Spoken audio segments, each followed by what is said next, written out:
if I can do this with one hand.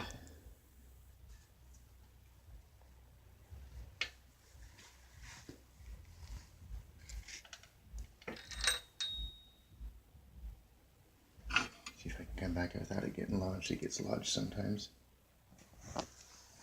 There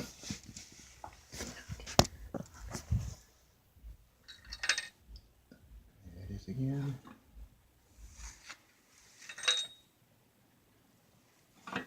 Back up. Handle. Get started. Okay, now let me get this secured really quick. Like I said, I came through because I thought initially when I flipped it upside down I wasn't looking for it. So I had assumed that maybe just a rocker arm nut had not been secured properly with a torque, and I thought maybe this was slipping up and down as it was going. But I've gone through each one. They're all secured. No slop. Gone through the rocker arm studs. No significant slop. They're all torqued to what they're supposed to be. My next step was I have an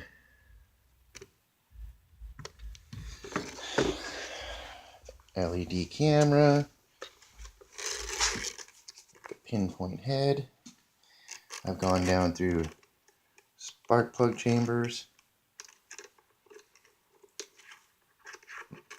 Let me see if I can get the camera up on here really quick. Pardon me. But I go down through the spark plug chambers, roll around, have not seen anything in any of the chambers, in the combustion chambers. At that point I felt confident to go to crankshaft pulley, rotate it around slowly, cautiously. If there's any resistance, obviously stop, meaning something in the combustion chamber. Able to rotate freely all the way around, full revolutions. And I don't want to rotate this again because it's getting lodged sometimes in here, so I don't want to get it lodged since it's unlodged right now. Next thing I did with due diligence was came to connecting rod caps, make sure there wasn't any slap in those. There's not. They're all secured, they're all torqued down. No slap, no nothing there. Came up in the top here.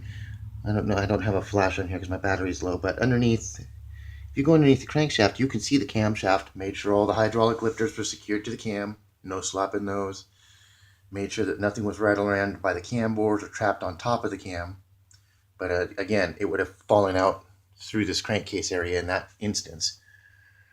So, as I had somebody else rotate the engine for me, you can isolate the sound into this area of the block. Nothing's moving anywhere, nothing inside combustion chambers. Sounds like something inside the block, and it sounds like it's right in these two rear piston chambers. But it sounds like it's actually in the cooling passages behind the block. So I got permission from your tech to pop this one out. I'm going to go in with my inspection camera, look around in here, get my magnet and see if I can just fish out a piece of old freeze plug. Oh, that's what I forgot. I went through the water pump hole, and you can get to the intake side straight through. You can get to the inside intake side around these piston bores, and you can see a straight line down in there. I went down with my periscoping light, did not see anything in this side.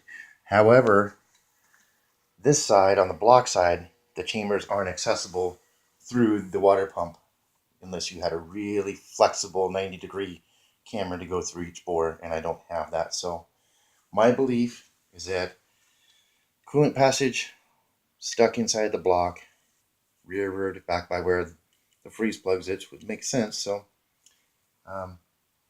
oh, and looked through the valve chambers as well. Went through each valve chamber to make sure a seat hadn't dropped, nothing like that. And as I rotated around, I had somebody else rotating the crank. I was watching the valves, making sure that they were opening and closing. Nothing was rattling loose. So everything seems secured there. There's nothing, no loose bolts, no loose rocker arms, no loose push rods. So my next step is to get inside the freeze plug there.